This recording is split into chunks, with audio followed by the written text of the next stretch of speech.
Hello and welcome to a new video. Today we're gonna take a look at Shadow Machamp with a Payback in the Open Ultra League. Payback is actually the recommended moveset where I was honestly a little bit confused about because of course yes, you're going to be able to hit something like an Annihilate for neutral damage, which is of course great, as you're gonna see here, one immediately in the lead, which is okay for us. But what you have to say as well is of course you can hit something like a Giratina, something like a Cresselia, but I still feel like Lostheart is just going to be the better coverage against those flying type Pokemon. But yeah, both are, I guess, totally okay. What I have to say, of course, like, is a Machamp great in the Ultra League? I guess we will find out here today, right? We're going to have a team here with the Poliwrath as a Say-Swap. I was just unsure about the name for whatever reason. But yeah, Poliwrath as a Say-Swap, which is going to be okay against Feraligatr. Honestly, the matchup is not even that great, I have to say. But we're going to have our lead of Cresselia. Cresselia, definitely a cool Pokemon. I have to say, during those battles, I had a lot of lag, which was a little bit annoying, but it is what it is. Here, sure, went for the Icy win for sure. We see the green coming in though, and so we can win this first game without even having to play it all the way. Next opponent, we're going to have a horrible lead of Lostheart, but luckily we're going to have also still the Moonblast on our Cresselia. We're not running Future Sight here in this house, but we're going to get out of here also the Ampharos. Cool thing about Ampharos matchup, you can actually win the Zero Shields as yeah, the Poliwrath, which is kind of cool, if the opponent is running the move of... Oh, the opponent actually still gets to move here. If they're gonna run the move of Brutal Swing and not Thunder Punch. And most people run Brutal Swing as well as like a Nuke or either the Trailblazer, for example, as an option. And so basically barely anyone runs Thunder Punch. It's like they're not completely unlikely that they're gonna run it, but it's like, yeah, it's rare to be fair. Here we're gonna see the Lostheart going to now end up against our Machamp, which is kinda nice. We can use a shield if we want to, we don't want to. And so we have to see what they have in the back. It is going to be that Jellicent, and maybe, just maybe I should have stayed in and try to go for a Payback. I actually kind of want to check on the side real quick on how much a Payback would have done while we have the matchup here. I kind of want to, especially because this is like also a showcase of Payback, I kind of wanted to try to basically force that as well here, but the opponent honestly didn't really let me, but at least I got like one move off here, which is kind of nice, and I got like the shield from the opponent. We actually get some damage onto them, and we see already Grassknot can two-shot them, so I'm curious, would be one Payback enough to knock them out with a little bit of counter damage? I'm gonna check here real quick on the side so you don't have to do that either, while we see that the opponent rather goes for a Surf against us, which is kind of weird. I tried to go for the cross chop, but the opponent got there in time, so we have to hope that they're gonna swap out eventually, but they do not. I can still reach another charge move here. This is going to knock them out. Sadly, it's not the Payback though, which I really want to try out, but it doesn't really matter because you can still even knock out the opponent's yeah, next Pokemon here, which is going to be the Lostheart. So Machamp, great job there, did a lot of things there, which is really cool. Next opponent, we're going to have another Annihilate here in the lead. I think it's Tuffy Star again, which we lost to yesterday, I think, in the video. So that's kind of hilarious that we're going to encounter them here as well. I think they are. I just didn't really read the text. But a Payback does 73.1% damage from a Shadow Machamp against a Jellicent, so it would have not done enough. So was, I guess, the right call to swap out there. But we see an Ampharos here again, which is not running the Thunder Punch, which is great for us. So we can go for one Icy Wind, and I can even try to reach another one here, which I will be able to do. And so they either have to give up 2 shields, or I can even realign. They're going to give up 2 shields, which I'm fine with. And I thought about, of course, swapping into my Machamp here, as we would be able to resist the Brutal Swing. But honestly, I feel like it's still going to be basically the same damage that we're gonna get here, as they're double debuffed anyway. I don't really care too much about the damage that they do here. And we will see the Annihilate swapping in. Of course, I'm forced to use a shield, especially if this is going to be a Shadow Ball. It is going to be a Shadow Ball.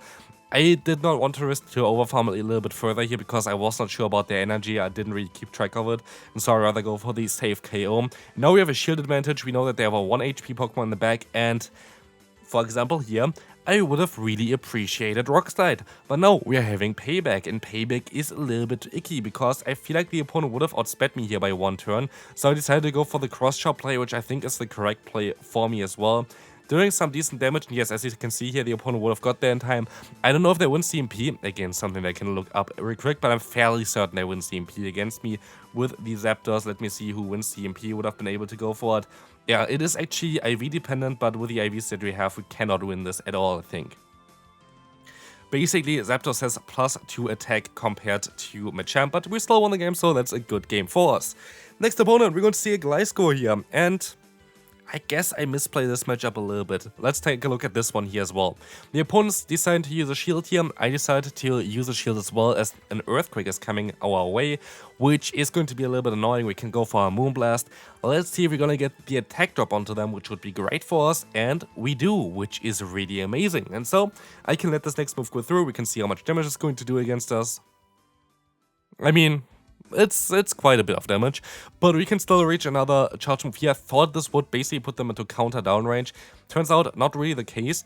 And also, I am a little bit surprised about how much damage the opponent actually still does here with an aerial ace. I did not expect that they would run aerial ace. And so, because Machamp showcased, I kind of wanted to go all out for Machamp. And I'm just going to allow them to give like here 3 extra fast moves for Machamp and see what they have in the back. It's going to be their own Poliwrath, which is kind of nice for me. But this game is for sure not over yet. We can go for the cross chop, which is going to do now increased damage, which actually, in this case, I think actually matters, which is cool, because now we should be able to two-shot them. But I also kind of need to still keep energy, so I decide to catch a move on my Cresselia. I still have a Payback stored, which can be definitely very helpful for us later on. And they're going to have a Greedent in the back, but again, here I want to take a look at some calculations again, as the opponent is going to let this move go through. Of course, we are debuffed, so we're not going to do too much damage. Is a Payback better than the cross chop in this scenario?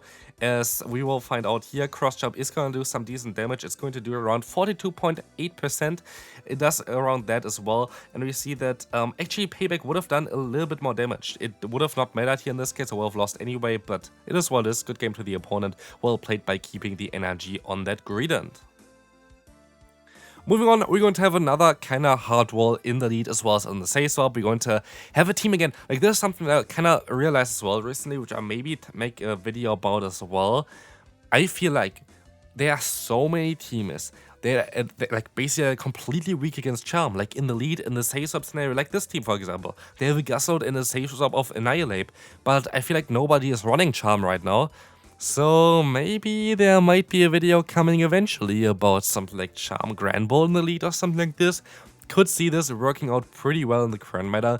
Like the amount of Dragon type leads, the amount of, yeah, here as well we had like Dragon type, but also the amount of Fighting type Pokemon, like the Poliwrath, like the Annihilate, is kind of mad. So I think like Pokemon like Charm Grand Ball might actually have a lot of play. Of course, you can use other Charmers as well, but Charm Grand Ball is just doing the most amount of damage, as it's a Shadow Pokemon as well, and has higher attack stat than the Ninetales, which I don't have a good Shadow one yet for the Ultra League, so definitely something I still kind of hunt for. Is there any Shadow Pokemon there that you are hunting for? Because we have a double Shadow team here as well today. What Shadow Pokemon are you hunting for? For me, definitely still Ninetales for the Ultra League, as well as a Bastion for the Great League. I think this Pokemon is a lot of fun to play later on as well, like when we're gonna get this, but I still don't have it, so definitely something I tried to hunt for, but hard counter here. Let's move on to the next one. This was a very annoying game for me. We're going to see here the Steelix matchup in the lead. And what you want to do as a Cresselia, because you have 2 counter users in the back, you can just stay in here and wait until they throw and just get a ton of energy for whatever you kind of need it. And again, we are just gonna get completely hardwalled. And honestly, I have to say I can talk a little bit more about what I think about Machamp and what I think about this team. I just don't really like the Ultra League. Like, I feel like Ultra League right now literally forces you to play like a certain, like 2-3 Pokemon like Annihilate, which is just like so good, honestly. And I don't know.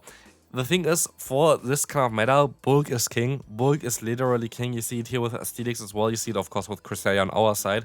But Machamp, it is a no-excel Pokemon, and you just feel it. Like, this Pokemon is just not really that great. Interestingly enough, by the way, here the opponent swapped out at the same time as I did swap out. If I just stayed in my lead, I would have won this game. Like, I would have easily won this game. The opponent just predicted that I would swap out, which is smart. Like, it is smart. Great play by the opponent here.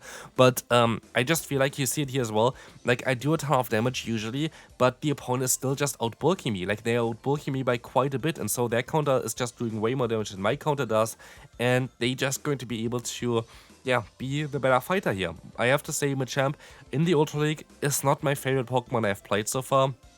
It is usable, like, don't get me wrong, like, it's definitely usable, but is it great? I don't really think so. I honestly don't think so. I think it's a solid, like, B tier, C tier pick, but it is definitely not A tier. By the way, tier list video coming up as well for the Ultra League. I just kind of try to get a little bit more of a grip for it as well here to see what is good and what is not good. it might be something that I definitely will take a look at eventually again throughout the season, because I'm not the biggest fan of the Ultra League, and I'm not the biggest expert for the Ultra League either, I have to say. So definitely something that I can learn throughout the season on what is good and what is not good. But here, you're going to see the Poliwrath is going to be able to knock me out, but we still have a chance of winning this game. This was such a close game. We can go for the full farm down. We have a ton of energy now against the opponent's Steelix. I can reach his Grass Knot. Is it enough to knock them out? It's going to be so close. They survive with like 1 HP. Can we knock them out? Nope. Literally the closest game possible. Next opponent, we're going to have a lead that is okay for us, but they swap out into a Feraligatr, where at least I can get rid of my Poliwrath, which I don't want to have against an electric type Pokemon, and so I'm kind of happy about this matchup. Again, it's not really ideal. I'm still going to use a shield here. It is what it is. Feraligatr is kind of annoying to deal with. But I'm going to go for the safe play and go for the Icy Wind, which should allow me to survive another move. And so they can go for another charge move. But I'm also going to be able to survive this one, as well as can farm them all the way down, getting a ton of energy, which I think is kind of great. If they want to go back into the electric type, I still can go for a Scald. So that's going to be okay for me as well. But they decided to go into their Superior. And so I can align my Cresselia against Superior. And I can also align my Machamp against the normal and electric type of Heliolisk. And so this is going to be a very decent scenario for us right now, basically exactly what I want to see. And we see already the damage output of our Machamp. I can shield up the move. It's going to be the Breaking Swipe. It is not even going to get the drop here on us as well. And so we can leave with basically nearly 2 cross jobs stored. We can go for the first one. This is going to force the shield from the opponent as well. And I can see if I can still survive an aerial ace. I will be able to do so. So for them, it would have been better to most likely go for the frenzy plan instead.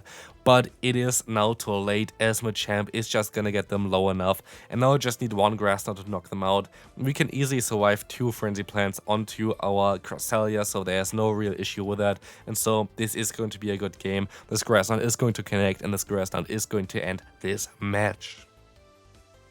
Final one for today, we're going to have a Dragonite, something that was missing a little bit here again. I feel like Charm Lead right now is like so great in this meta. It is what it is. Here we're gonna see Feraligatr swapping in. Great play by the opponent, of course. Grass Knot would have been way better for us, but I can swap out into my own Poliwrath, and honestly, this matchup, I thought it would be better for us than it actually was. Here we see the Hydro King coming through. It does a ton of damage, and they can still reach another one. And we are basically dead as well. Like Feraligatr, if I make a tier list, you can already say Feraligatr is S+. Like, there is no doubt about this for me. Of course, Feraligatr is not even the bulkiest Pokemon, but the moveset is just so absurd. And like the coverage it has is just wild.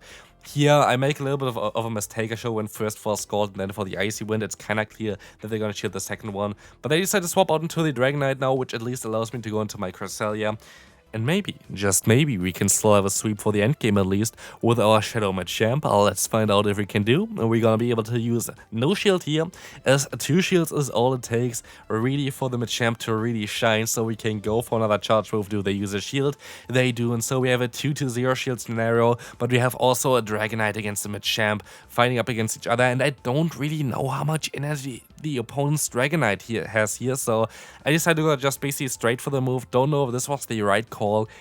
I guess it was. We will find out here, as I can reach another move. You see it on the bottom right, the opponent forfeited. And so this is going to be it for this video. Hope you enjoyed it. If you did, feel free to leave a like, and I'll see you later for most likely a video about the Spring Cup again. So see you then. Bye bye.